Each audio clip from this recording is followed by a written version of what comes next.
I'm very pleased to welcome you to our breakfast panel. We're going to be talking about building the space economy and earthly biases on the launch pad.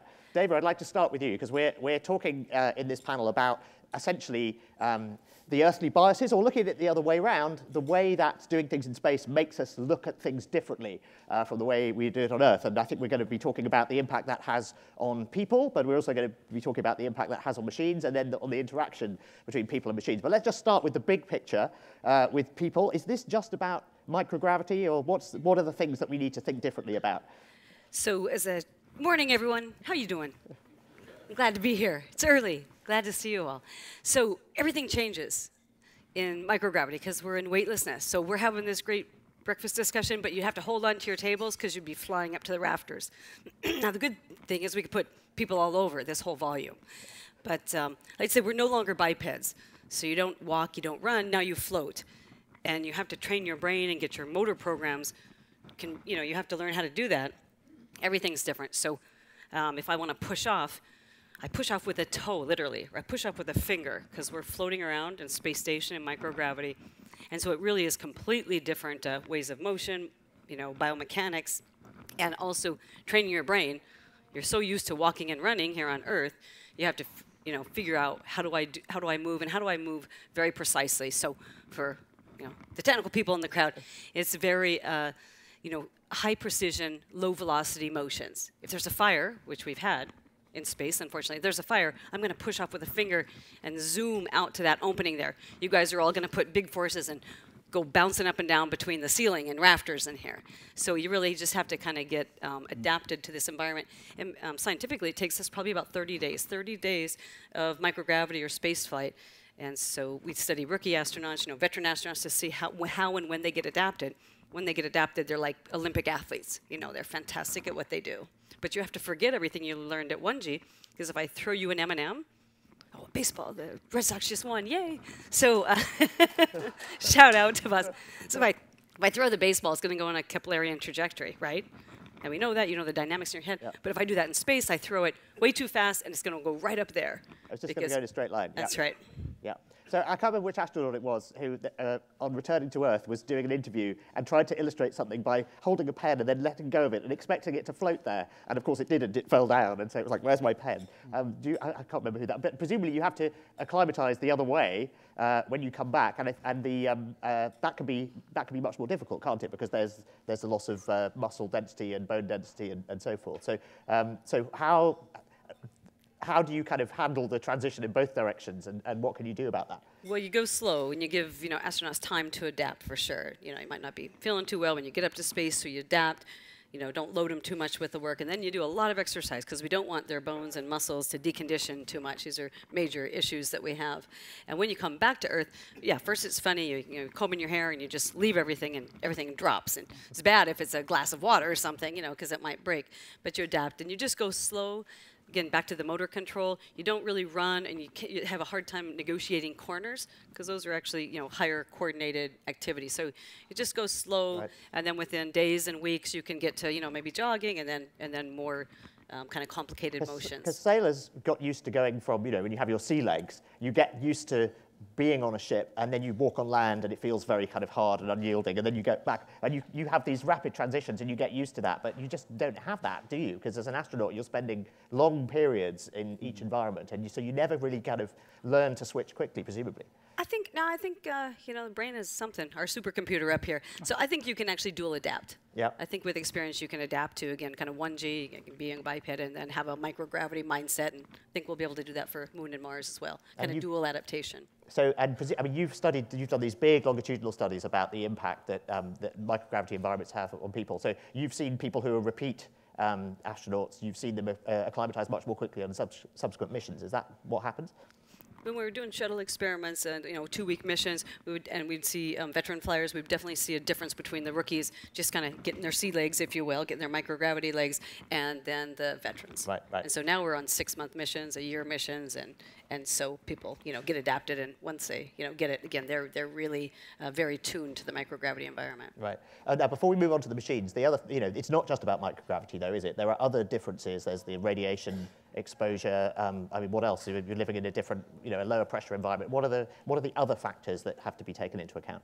Well, for the future, for human missions to the moon and Mars, then we're out of low Earth orbit. So when we go into deep space, radiation is the #1 issue for human missions. And so we have to research that.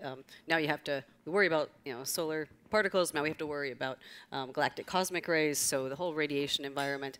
So we worry about protection a lot. And I think biology is going to play a big role. Yeah. The genetics and things like that. So those are exciting research areas.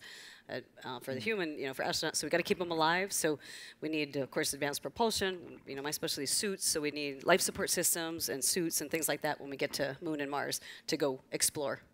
Okay, I'm going to ask you about the suits later on because that's kind of getting onto the machine side of things. But I think people are familiar with the musculoskeletal effects of this, but more recently there's been some concern about the long-term impact on eyesight. What do we know about that, and how much of a problem is that? Well, it's interesting because it's a new physiological problem or challenge that we have for flying up on space stations. So we have some visual impairments. So why is it new? Was it just not noticed before, or probably the long duration, and we think it's it's a pressure. It's called interocular pressure in your brain and your head, and so it's impairing. You can imagine if there's some impingement on your 8th nerve, your vision, that impairment, that pressure, because you do have a pressure. You have a big fluid shift and a pressure shift.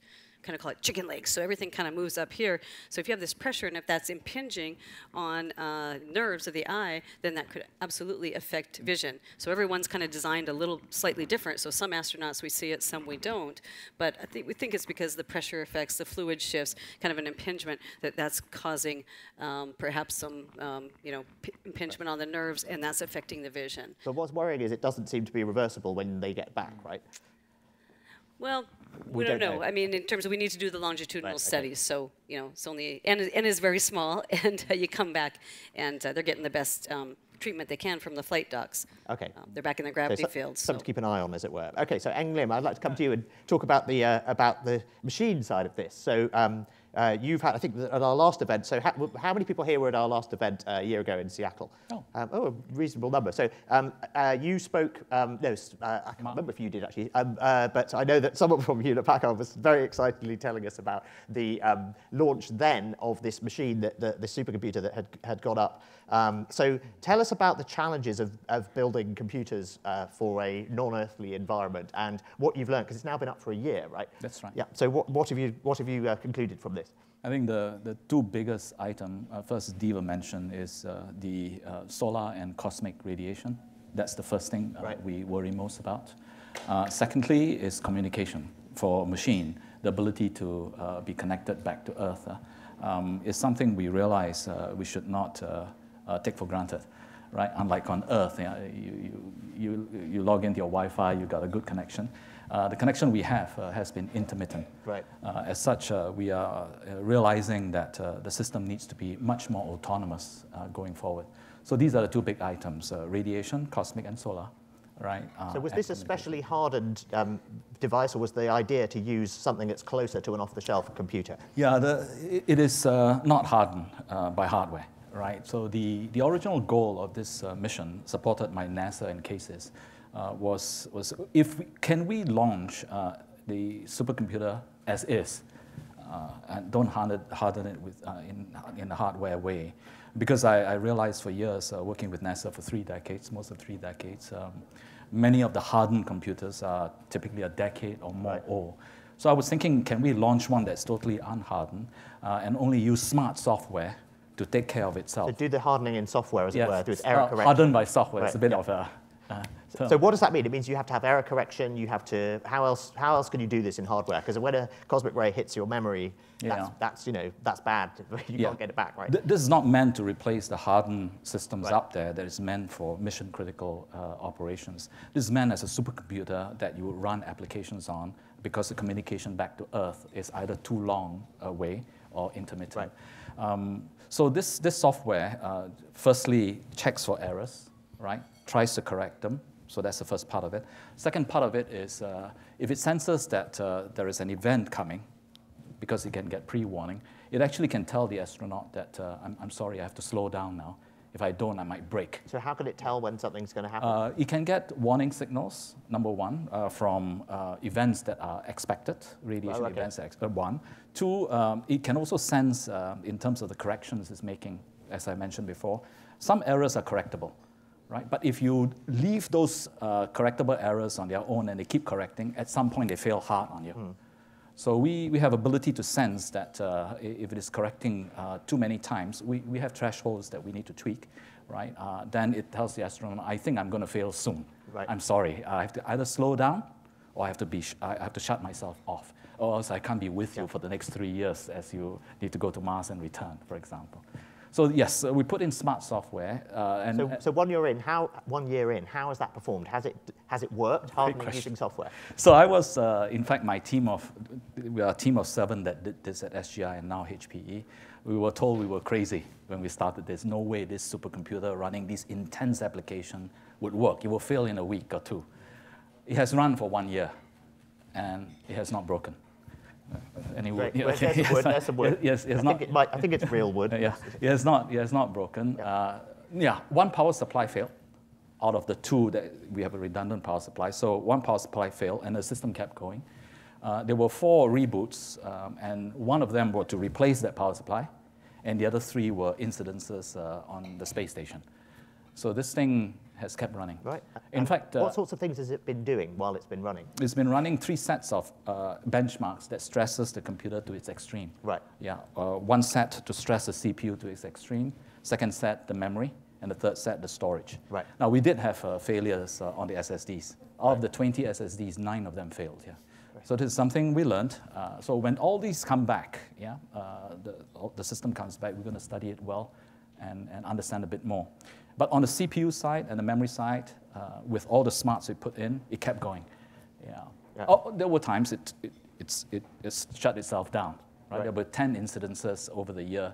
It told the astronaut, I'm sorry, I have to shut myself down, or else I might break. Yeah. Right, but it was meant to, that was working, it was failing correctly, wasn't it? Correct. Okay, great. Now, I understand there's a year on, you've now got a new announcement today. And the press release has just crossed the wires, but a few minutes ago. Yeah, so what are you announcing today about that?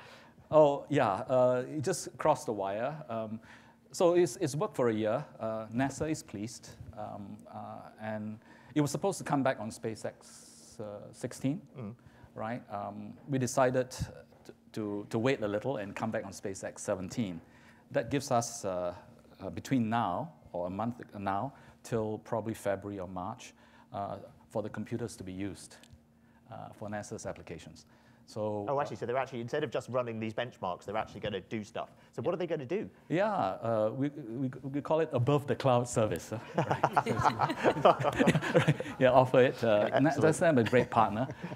So we offered it, and for any application that will be applicable to Earth also, especially for autonomous vehicles. We'll talk about that later. Right, where you have very high bandwidth sensors that are collecting data up in space. But then you have a very thin and intermittent wire connection back to Earth, right? You would want to do a lot more processing where your sensors are, right? And this is an ideal platform. So it's the idea that you open it up to third parties to run experiments on that platform and try things out.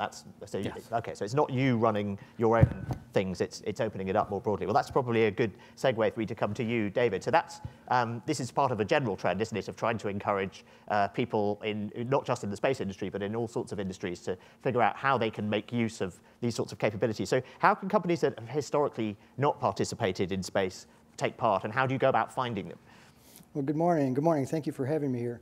So 50% of the space station is set aside for non-NASA use, things like Hewlett-Packard has done. We want commercial companies and other researchers, universities to think about their own objectives. What are the things that you would like to accomplish that benefit you for whether it's commercial, education, or whatever the purpose might be, to come and use the space station and use space to create your own market. Come and make money. Sell your services. You don't sell it to NASA, you can sell it to other researchers. Right? NASA may be one of your customers, but we won't be the only customer. So is that the model here with this HP? It is. Okay, yes. So they are selling that service, and you don't have to sign off on everything. Correct. Right. They actually own their system. They develop it. They own the IP. We don't take the intellectual property. Right. Until February, we're not charging. Right, okay.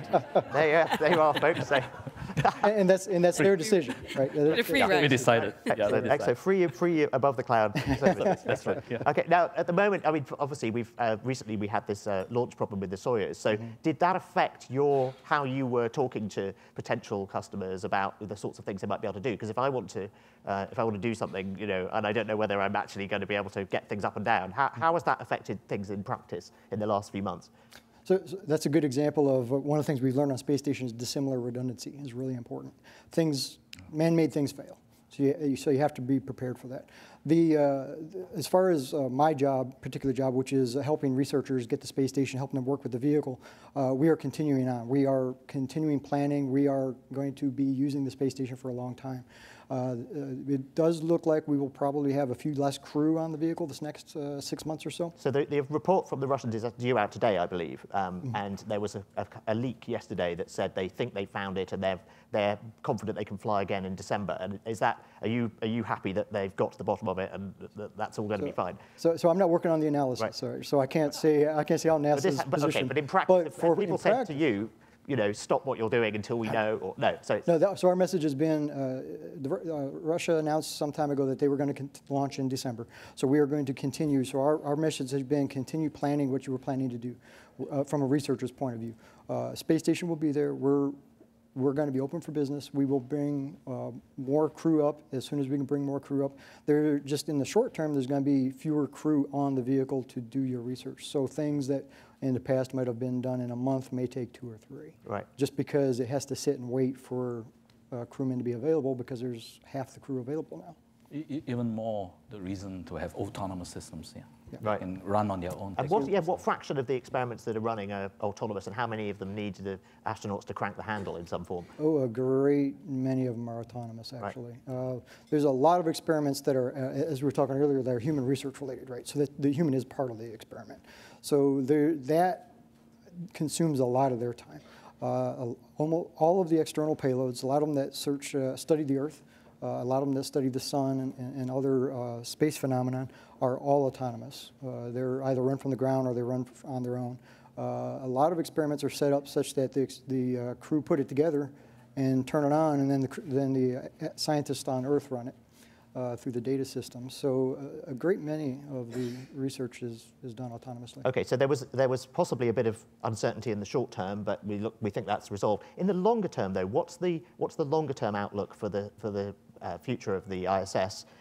There's been talk of privatizing it. I mean, if I want to do a 10-year study, I don't know what's going to be happening in 10 years' time. So how do you respond when people ask you that sort of question? So there's two sides. We have looked at the space station vehicle itself and how long we think it will last. Do we have enough spare parts, if you will? And that we're pretty confident 2028 to 2030 time frame it's capable.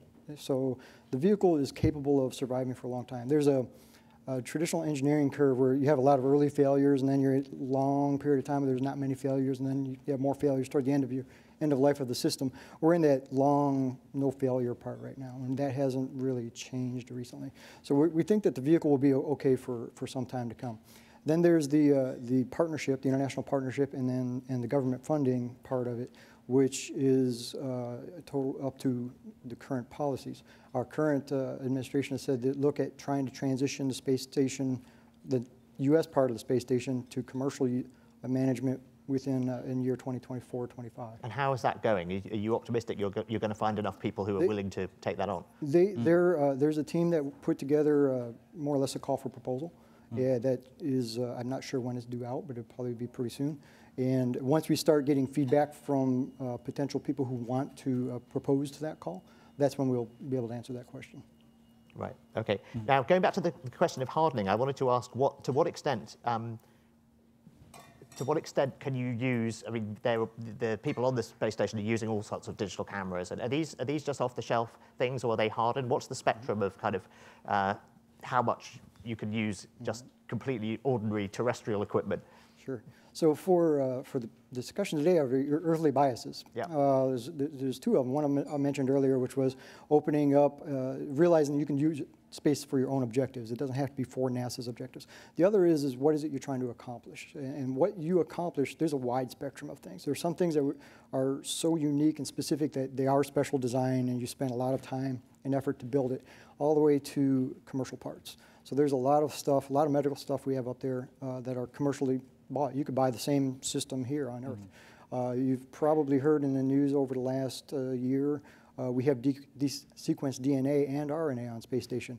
Those were done by COTS systems that we flew, COTS commercial off-the-shelf systems. So it depends on what you want to do, and it doesn't necessarily mean that you have to invest into the development of a big complex system to send it to space. So the barrier for people interested in doing work, they don't have to use hardened 386 processors from 20 years ago and things like that. No, definitely not. We have a lot of laptops, just the same laptops you and I use up there running science. All of our cameras are commercial.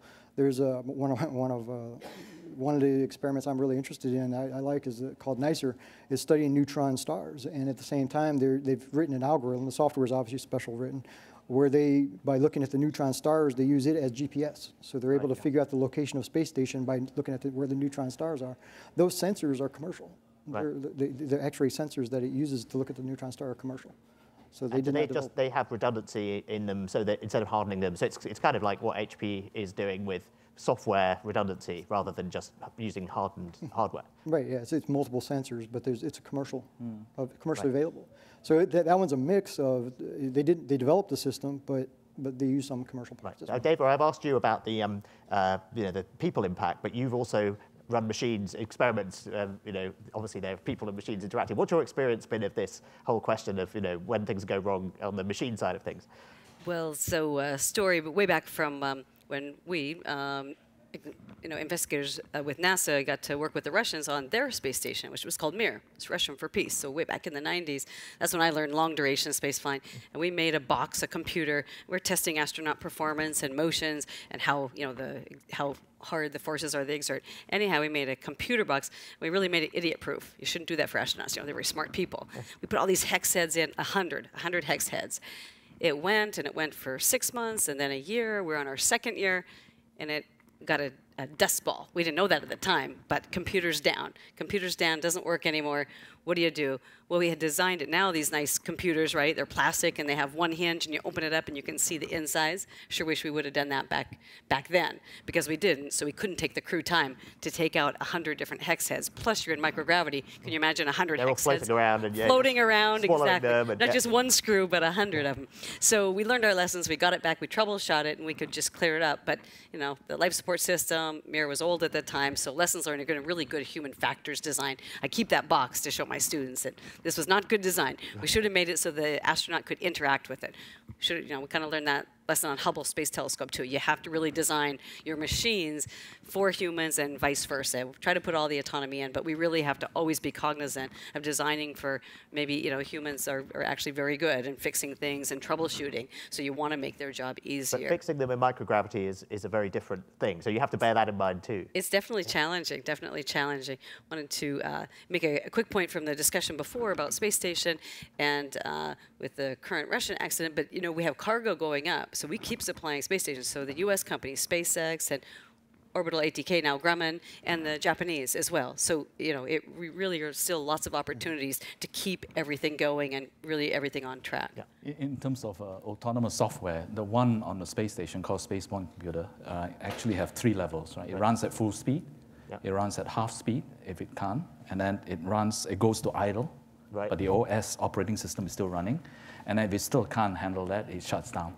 So different levels. Why does running slower make it less likely to go wrong? It's just conjecture, right? And then because we believe that a computer running all out, right, called an application called LIMPAC, stresses.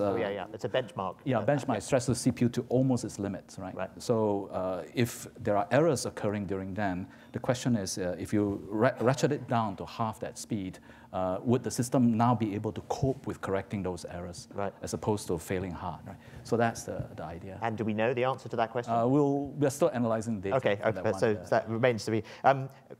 Earlier on, David, you mentioned the idea of failing well, and in fact, you gave a prize at NASA for failing well. What does good failure look like then? Well, it was called fail smart. Fail smart. And the okay, reason is it's cultural, right? As an engineer, when I'm trained to, you know, I'm not comfortable with failure. How many people in the audience are comfortable with failure?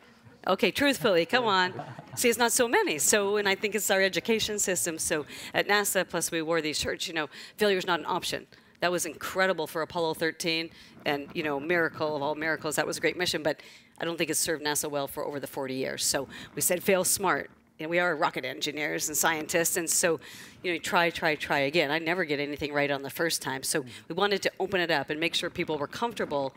Now, not when the stakes are high, but when you're in your lab and just testing things out, we said fail smart, send in videos. We got great videos of things bouncing and hopping and blowing up a little bit, because you're going to get it right. So that was the incentive, to fail smart. And what was the winning failure, as it were? Oh, it was this like a moon lander rocket that didn't quite fly right, the first time or second time or probably 10th time. And then they're so proud when you give them maybe a little bit more resources and they get the thing going. So. Well, SpaceX had a great time with all of the attempts to land its first stages that went wrong and blew up, and you know they basically made internet memes out of them.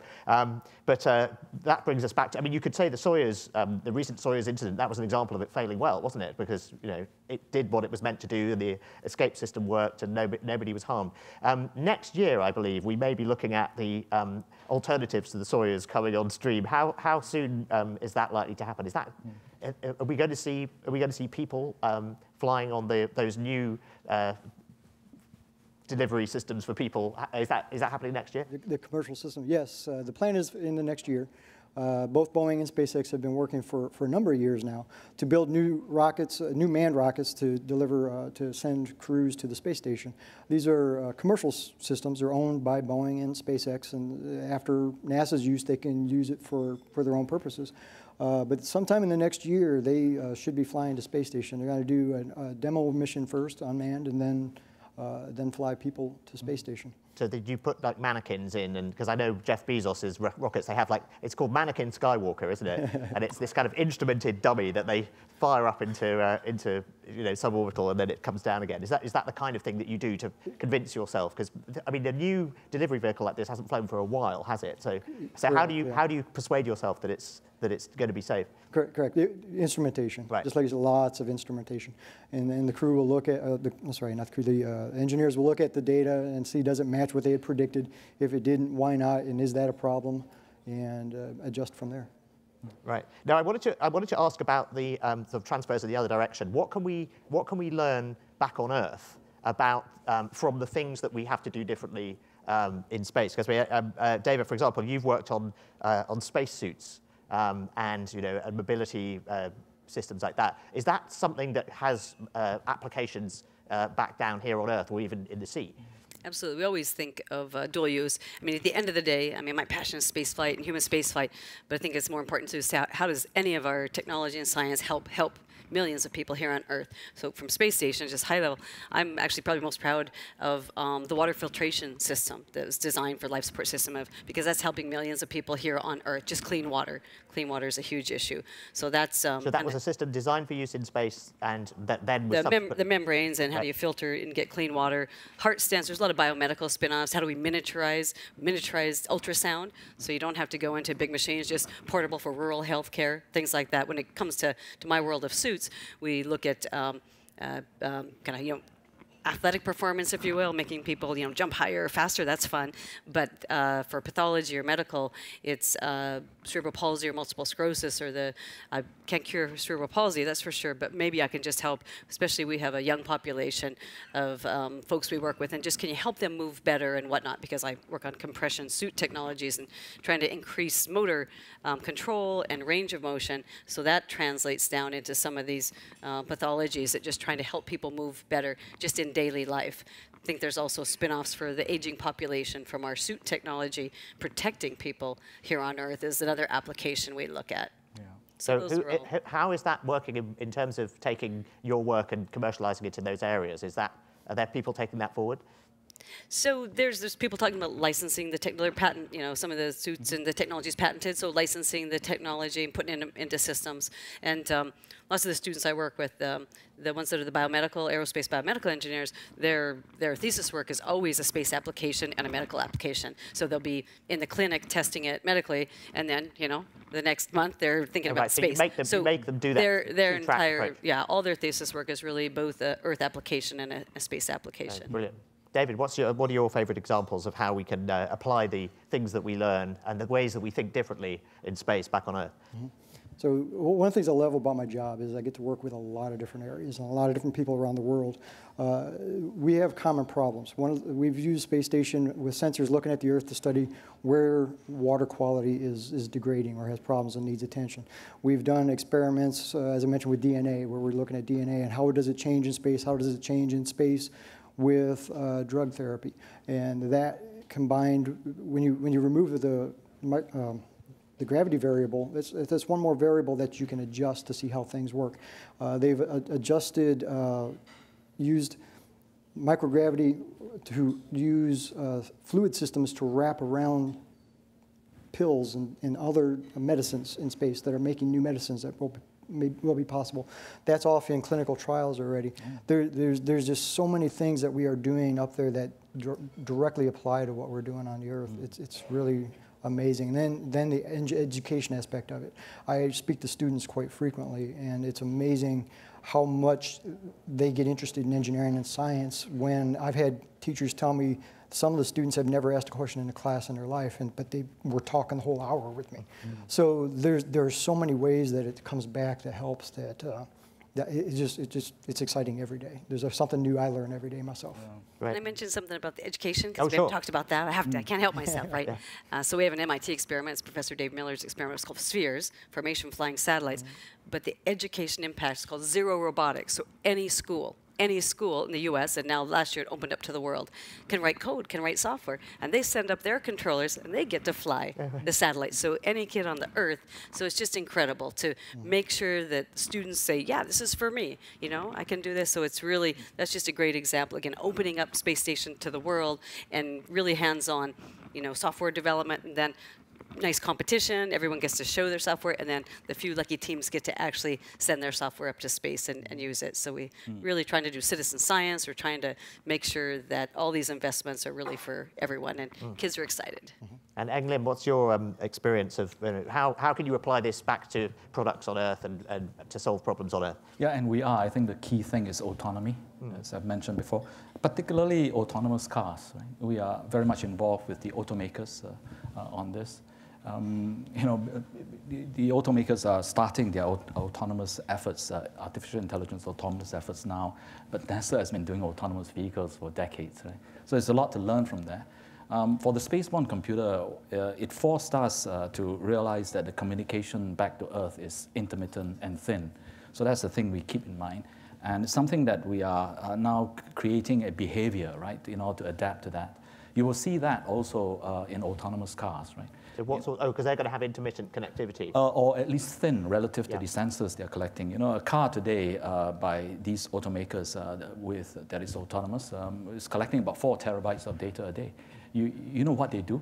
They actually drive up at the end of the day to a data center, yank out 2 disk drives, and walk to upload. Yeah, you're not going to transfer that wirelessly. So we are developing technologies called swarm learning. When you're doing machine learning, the traditional way is to upload all that data back to a data center and do machine learning through all the data that you've collected from 100 cars, right? 4 terabyte per car, 100 cars. And then you deploy that new model back into to the cars. But we're trying to do it differently now, realizing that the communication is thin and intermittent, even with 5G, is to do swarm learning by learning on the car itself amongst themselves, but as a swarm. Right. The 100 cars together may have enough compute power to do machine learning. But they have to be able to talk to each other a lot, right? Brilliant, and it's closer proximity, right, relative to a further out one.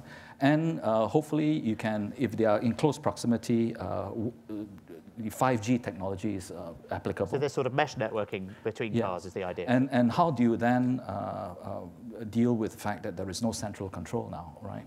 And we use blockchain. Oh, So, right. so God, we're integrating- you're fully buzzword compliant. So we've got supercomputers in space with AI and then blockchain. There we go. That's brilliant. Okay. Intentionally. Yeah, No. exactly. You haven't got any cyber securities in there, but apart from that, you've covered all of the hot things. So that's good. That's good. So that was kind of the direction of, we're above the clouds and we're applying things on low Earth orbit on Earth. But what about the other direction? What does all this tell us about if we want to go to the Moon and Mars, which is which is going in the other direction? So maybe David, I can start with you there. Well, this is just, I call it phase one in terms of being in low Earth orbit. We've had astronauts living for 18 years working together. And phase two is getting to the moon. So we get back to the moon. Hopefully that's all the 2020s. We have getting the heavy lift launch capability. NASA is going to have a space launch system by next year. Then Now, there's a in different the early bunch of 2020s. with the biases of having to overcome, going from Earth gravity to microgravity. You've got a different situation on the Moon and on Mars, though, haven't you? Oh, it's fantastic. It's like, it's like a playground for kids. So first we got to get heavy lift launch to get us there. But SpaceX is working on it, Blue Origin, and NASA. So the world is going to have, hopefully, lots of capability in the coming years. So it's going to be a lot of people in space. Thousands, hopefully, in low Earth orbit. Then we get to the Moon, and Moon is 1/6 gravity. So it's fantastic. You can jump 7 or 8 times the height. Mars is 3/8 gravity. Let's call it 1/3. So, but why are we going there? Let's keep focused on the horizon goal of Mars. It's what's all exploration. It's a search for the evidence of life elsewhere in the universe. We explore the entire solar system, I think, looking for life, past or present. Why? Because that tells us about life here on Earth, and that's the most critical thing. Again, fundamental. But then the radiation problems become much more acute once we leave low Earth orbit, don't they? So, so you have to worry about the effect of lower gravity, but you also have to worry about that. Where are we with that? We need shelters in the vehicles. We need shelters on the surface. I mean, how much do we know radiation about protection, again, for your electronics and for your people, because now we're in deep space. And it's the cosmic, galactic rays we don't really understand. They're going through us right now as we just sit here, but we don't really understand that, especially when you get, out to the Moon and Mars. So we're studying it, of course, and there's research going on, but yes, you need to protect. Now, some things are easy in terms of living in lava tubes, things like that. So you do think about protecting yourself, but exploration, living off the land, the in-situ research development, so maybe underneath the ground. Water is a great protection from some types of radiation. Well, guess what? We need water to drink. So you just think of kind of creative design solutions as well. The vehicle, maybe with lots of water, that'll help protect. And I mentioned quickly before, and I also think biology and genetics. We're really going to find, hopefully, some resistance or protection. So the research is going on, but that could be a potential showstopper. Some people say environment. We need to genetically engineer people to go to these places, and that would just be the simplest way of fixing it. Yeah, well, we're probably already genetically engineered, is how I look at it. Yeah, well, so synthetic biology and genetic engineering have a lot to do with it. But we use some gene therapy to increase our radiation hardness of the humans. Is that something we should be thinking about? That's definitely something.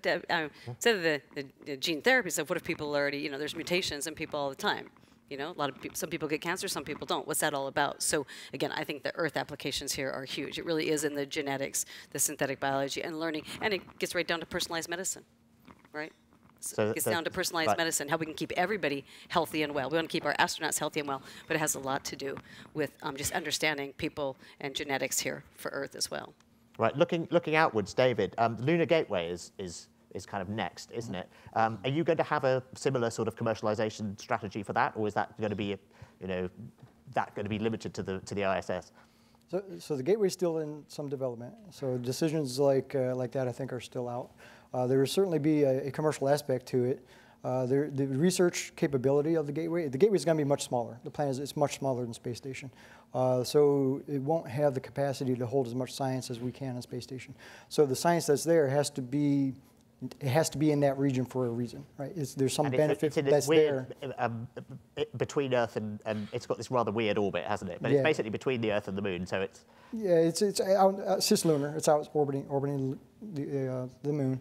But anything that you can't accomplish it in low Earth orbit, say at the space station, if you can accomplish it there, that's the place to do it, because there's just won't be as much capacity out there. So what sort of new vehicle. things will people be wanting to do? I mean, David, what would you do given that opportunity that you can't do on the ISS? Well, the we're going to push the things we talked about. We're going to push the autonomy there. When we get to the moon, the life support systems are paramount. That we need new life support systems. We're actually flying kind of older physical chemical life support systems. We call it about closing the loops. So we need to close the water loop. We need to close the air loop. So currently the fluids, and all fluids, so all fluids on the space station now are 95% closed. So tomorrow, the coffee you drank was fluids you had yesterday, and maybe fluids you excreted. So we actually have good closure in what we call the water loop, but the air loop is not the case at all, maybe 60, 65%. So these are life support systems that we need, and we need to think about bioregenerative systems. You've probably all seen The Martian, right? Yep. Right. Well, it won't all be potatoes. Right. No. So really thinking, investments in bioregenerative systems. Again, what are all the systems, including bioregenerative, and life support to keep people alive? So those are big pushes that we necessarily need when we move out further into the gateway. Right. And understanding the radiation environment, and there's certain things to study in the moon, and on the backside of the moon, there's the low RF frequency, because we've kind of polluted the RF frequency around the Earth. But on the backside, if you wanted to study RF frequency of the solar system, that's one of the areas that they're really looking at. So there are things that are only possible in that area. That was the finishing thought to what I was getting to a minute ago. Right. Just testing, when we get to the lunar surface, right? Just testing things out. It's a great test bed. Space station has been a great test bed. Mars is really far away. It's really hard. So it is also a great place to test out our technologies, our systems, our humans, our vehicles, the autonomy, all those systems. But those investments, hopefully, any investment for the moon has to be very focused so that in 2030s we really can get to Mars, so we don't get stuck on the moon. What's your take on this? Is there, are you looking at Lunar and Mars? One of the big problems of Mars is you're going to have this intermittent communication. You're going to have varying time lag, and so at least the moon you've got a predictable time lag. But how are you thinking about that next step? The original proposal for Space Moon Computer for the experiment on space station for 1 year was really a mission to Mars, right? A year out and a year back, right? And then plus time spent there. But it was tough for us, we felt, to ask for a 3-year experiment on the station, so we just asked for 1.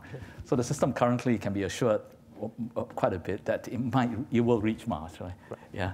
Anyway. So that was the original motivation, that we know that on a Mars mission, they're going to have to take a lot of the computing power with them and do things locally that they can maybe farm out now. So the big question is whether you can actually take off-the-shelf machines and do it. Yes, so the confidence has improved, right? The space station is still quite near Earth. So if we did a test further out, say on Moon, it will actually give us even higher confidence that this thing will last all the way to Mars and back. So this is one area. The other area is, Dave talked about these star sextant, right? You need compute power on board in order to... This is the neutron star GPS system, as it were. To triangulate yourself. What's also been published is how to do precision landing on Mars, right? So that you can form a formation of landing craft so they can build a colony there. So all these require compute power, and all examples in between. So this system will be useful as a supercomputer, but not for critical, life support type system, no, right? But for applications that sometimes when you need it, you need lots of power, and then when there is harsh conditions coming up, you are okay just delaying what you're doing for a while. That's what the computer will be, right? It is autonomous, and it will advise you to say, "I'm sorry, I've got to." Okay, so you've had your eye on Mars all the way along, as the since the beginning. Yeah, and here it is, right behind you. So there we go. Yeah. Okay, well we've got a few more minutes, and I just thought it'd be worth, if any of you would like to ask our panelists any questions, giving you the opportunity to do so now. We've got about 4 minutes left. So do we have any questions from the floor for any of our panelists? Who wants to go first?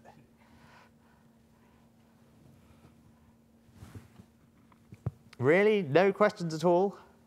There's a question. Okay, we've got 2 here. Thank you. Please go ahead. Oh, there's a microphone coming. Teachers in space.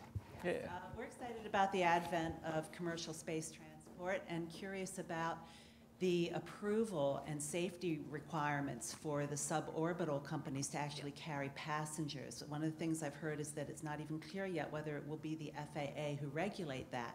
Does anybody want to talk about how close we really are to being able to put passengers commercially. School trips to space. How will we know it's safe? Yeah, so they're moving out. The commercial folks are moving out, and they are doing suborbital flights right now. So actually, could be well this year coming up, 2019. Right now, the FAA does actually that's the regulatory body for space launches. So FAA does regulate. NASA is not a regulation agency, so it is regulated at the FAA for the U.S. Carriers, and so it's great because you got to move forward with regulations and policies and open this space up. But when it comes to humans in space, you have to be absolutely, safety is of the utmost. So it takes a little bit longer. You have to be more secure. That's always worth it. You can't make anything foolproof, but you have to do your best. And that's, again, what NASA's great at. And a lot of the folks have a lot of experience. So the commercial folks are working very, very closely with NASA, trying to get those lessons learned, all those lessons learned, quality assurance, safety, mission assurance. But the great thing is it's going to be wide open. And so exciting times. We do call it renaissance in space. It's here. It's here now. How does lots of people. Sorry, how does human rating these new systems? How does that interact with the FAA and the commercial use? I mean, is there a NASA process for what NASA wants and then a completely separate FAA process? What's the connection? It's not a separate process. It really, people go with the NASA guidelines. So, because NASA is the only one who's done this. So you have the NASA guidelines, and so the commercial folks, SpaceX and Boeing, are using all the NASA guidelines because those are going to be astronauts and NASA and company astronauts. Boeing or SpaceX folks going up, and then Blue Origin will essentially use the same guidelines, things like that right now. Same with systems. We use NASA's guidelines. Right. Okay. Great. NASA sets we the have another standards question and here. Let's try and squeeze that in. Thank you. Hi, I'm Charles Slatkin from the Wonder Projects, and I'm working on a series of projects to really use wow factor immersive technologies to get kids excited about space and science.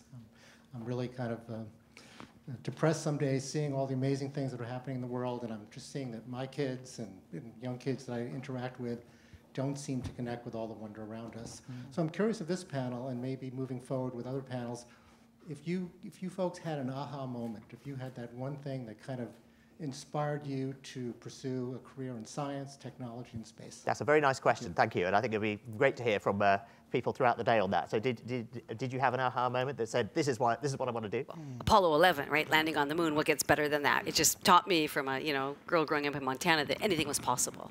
So I didn't know I'd be an aerospace engineer, but it just opened it up, and it opened up the solar system to me. So that was. But thank you for teaching augmented reality. Shout out to the JPL folks on site. I mean, again, we're trying to open it up and give everyone these immersive. We can't. Not everyone's going to go to Mars, but guess what? We can take everyone virtually. We can take everyone virtually who wants to travel with us. Great. David, did you have an aha moment? Yeah, actually, I remember I was in the 4th grade when the very first shuttle launch went up. And I remember, apparently I studied it a lot because I remember the teacher asking me to tell the class what was going on during the launch when we watched it. Right, excellent, excellent. So you were right there. You were right from the beginning. Excellent. I don't know how or why, but all along. Good. What about you, Englund? William Shatner's Star Trek. Right, okay. Excellent. You can tell my age.